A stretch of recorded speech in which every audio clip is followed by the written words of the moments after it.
अस्सलाम वालेकुम दोस्तों, मैं हसारा मेज़बान मोहम्मद काशिफ। इस टाइम चैनल कैमरा मैन मौजूद है रहील तारिक। असा दोस्तों इस टाइम मौजूद हाँ डिस्ट्रिक्ट मियाँ वाली तहसील ईसा खैल दे नाल ये अपना एक आबाई इलाका गाँव है कलंदराबाद। कलंदराबाद के अंदर एक अंग्रेज़ों के दौर का कुआं मौजूद है। कुएं का नज़ारा देख लेने कि कुआं कितना अरसा थी कि तकरीबन मेरे ख्याल है ना कर आज तो 2021 चल रहा पे 2021 तो पहले पता नहीं कितने अरसे का ये कुआं था मौजूद है। तो आप भी मुलाजा कर गिनो कि कितना झिका कुआं है। असा आप नज़दीक ना आवे कितने विच ना लगा दे तो इट्टा पता नहीं कितने पुराने दौर की लगी हुई हैं। तो आप देखी तो पर ले बड़े बड़े यानी कि कोशिश की थी इस कुएं को लभण की, बड़ी मुश्किल था कुआं लभे। और तकरीबन लुगी छाते है यानी कि आस पास कोई इतनी आबादी कोनी, कोई खास आबादी कोनी, जिस वजह तो ना बड़ा अकेली छाते बड़ी मुश्किल पुछ के तो पहुंचे भाई कुआं केरी छाते। तो अस इतना आया तो आप कुएं का नारा दे सकते हो। अंग्रेज़ों के दौर का कुएं हाल तक इस कुएं को टच भी नहीं किया, इट्टां लगी हुई हैं और हर निज़ाम थी बड़ी अच्छी किस्म की यानी कि हाला भी इट मौजूद है। तो आप बेशक देख सको अगर मेरी गल तो कोई एतबार नहीं आता पाया था। मजीद भी तो आप आस पास इलाके में कैमरा मैन दिखा सकते भाई कितनी लुगी छा है तो कोई आबादी कोनी और ये अकेली छा तो बेशक लुगी छा तो कुआं मौजूद है। तो इस तो अलावा सो को पहले भी मैं दसा कि अंग्रेज़ों के दौर से पता नहीं कितने सन सिक्कियां तो पहले तो बड़ा पे ठीक है, पता नहीं कितने साल हो गए। इस तो अलावा सारे नाल एक यानी कि अपना भरा अपना होस्ट दिशान मलिक भी मौजूद है जो यानी कि पहले कंपेयरिंग दे दो अल्हम्दुलिल्लाह बड़ी अच्छी वीडियोस ये बने सो तक पहुँचेंदे तो देते रहते हो और अच्छी कंपेयरिंग भी करते अच्छी वीडियो हद तक जो टॉपिक भी हो हद तक कोशिश करते पहुँचे। तो आप कैमरे लो दे दो मलिक दिशान सारा होस्ट है लेकिन उसको भी पता करते हैं कि इस कुएं के बारे ओ के जानने दिशान भी सारे नाल हैं। देखा दिशान भी थोड़ा जहाँ सारे नज़दीक लग गया हो सारे नजरीन को देख लिया कि कुआं किस हिसाब किताब के कदम तो शुरू थे कैं बनाए कितनी तकरीबन रेट लगी हुई है और अंग्रेज़ों के दौर है तकरीबन कितना इंतहा एस्टिमेट तो लो भी कितना अरसा हो गया कुआं इस टाइम इस दुनिया इस इलाके मौजूद है।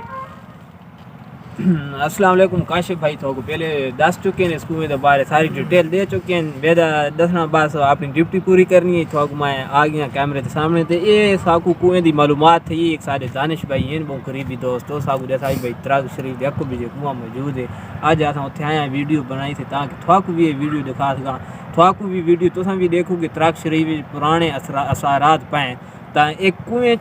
तकरीबन सारे पुराने बुजुर्ग लगभग 1 लाख के करीब इट लगी चली है। तकरीबन इसको दौर हुकूमत अंग्रेज़ों के दौर हुकूमत बढ़ाया गया है हूँ 2021 है। ये तकरीबन सन 1901 के 2 की गल है इसको स्टार्ट किया गया है तो हूँ 2021 है। तो इसको लगभग 100 साल थी गए कुआं हाला भी मौजूद है अपनी असल हालत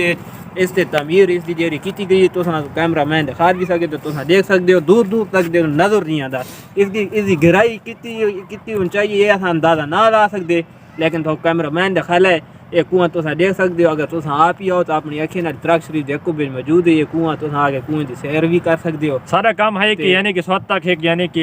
एक एटम पेश करा यानी कि पुराने वक्तन की कोई यानी कोशिश इस इलाके अपने गाँव कोशिश पई। हालांकि साकू पता कोनी कि हाल होर ही बहुत सारी शैयां हो सन लेकिन देसी गल तो साकू पता लगता वेंदा है असां मीडिया के सामने शो करेंदे वेंदे बेशक ये मेरी गारंटी सारे त्रै साकू पता कोनी साकू एक बंदे दसा है असां 3-4 वाले तक पहुंचे मुकम्मल वीडियो बनाई आप तसल्ली की बाकी कुआं है और कुएं है तो वीडियो सामने सारी बढ़ाई मीडिया सामने शो भी करा और इस साकू त्रै पता लग हूँ अस मीडिया अपलोड करते पाया पता नहीं कितने बंदा पता लगी। तो आप बेशक अगर साकू सारी गल तो यकीन ना आवे कैमरे से यकीन ना आवे अगर सारी गल से यकीन ना आवे तो बेशक आप लगे हो इतना देख सकते हो। बेशक तहसील ऐसा है तकरीबन 8 किलोमीटर 12 किलोमीटर पहले एक गाँव आता है त्राग शरीफ तो उत्ते एक लगे वनो तकरीबन 2-2.5 किलोमीटर उत्ते आओ तो कलंदराबाद है कलंदराबाद यानी कि 2-4 तकरीबन उका नका तो 20-25 नाल घर हो सी उस घर के नाल एक यानी कि खुले इलाके के अंदर एक कुआं मौजूद है तो आप आके देख सकते हो। निशान भी होर क्या होना चाहते हो काशिफ भाई की गल मुलाजा की है तो थोक एक दरखास्त है सारे नवा चैनल है नवा तो नहीं पुराना थी गया लेकिन थोक रिक्वेस्ट है सारे चैनल को सब्सक्राइब भी कर दे सो तो फेसबुक ते लाइक भी शेयर भी कमेंट भी जरूर करे सो सारी वीडियो ते कमेंट जरूर किया करो ताकि सारी हौसला अफजाई भी थी तो थोक अच्छी वीडियो देखो। एक थोड़े वास्ते इतनी मेहनत करते हैं ठीक है हूँ साकू को नहीं पता भाई कुआं केरी जा कितों आया बंदे केरी एरिया फिर क्या है स्वत तक पहुँचाने वास्ते भी थोड़े सामने कोई इन्फॉर्मेशन घेन के वहाँ स्वत तक कोशिश पहुँचा लेकिन तो एक रिजल्ट जिस टाइम वीडियो अपलोड यूट्यूब पर कर दें फेसबुक पर कर दें लेकिन तुम उस किस्म का रिस्पॉन्स ना हो रहे जिस किस्म से देना चाहिए। ਹੁਣ कम को तुम आप देखो वीडियो बनाना कितना मुश्किल है और कैमरे के सामने गल करना तो मेरे को पता हर बंदे की बस की गल नहीं और सारा काम यहाँ बड़ी मुश्किल हो जाते पे वीडियो बनाने वीडियो बना के सौ तक अपलोड कर दें क्यों ये सारा कोई फायदा ही हाल तक को नहीं इस किस्म का फायदा सर है यानी कि सौ को पता लगता सौ को सारी इलो में जो इजाफा थी हूँ बड़ा साहब केरा पता है यानी अंदर बाद कुआं मौजूद है हूँ इसके अंदर साको निक्की निक्की गल्लां पता लगदियां पुराने दौर की चीज़ें पता लगदियां समझ के वीडियो सारे सामने शेयर करने पेश करने लेकिन सारा काम है सारा हौसला अफजाई करो सीरियस माहौल भी घिन के आने फनी माहौल भी घिन के आने और प्रैंक भी यहाँ तकरीबन बनाए लेकिन तुसा जे बंदे साको ओवर रिजल्ट नहीं दिता जरा देना चाहिए बराए मेहरबानी साको रिक्वेस्ट कर दिया कि स्वाद तक जो अस वीडियो घिन के आने ये नवे नवे टॉपिक घिन के आने नवे नवे फनी माहौल घिन के तुम आप देते रहते हसदे भी आओ वीडियो तुम सारी शेयर न करें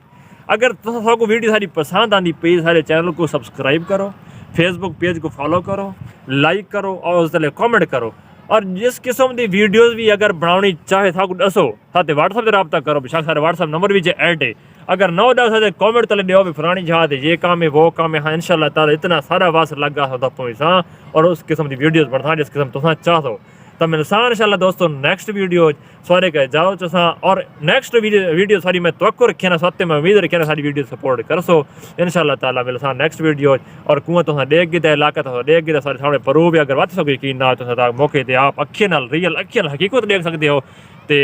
अल्लाह हाफिज़।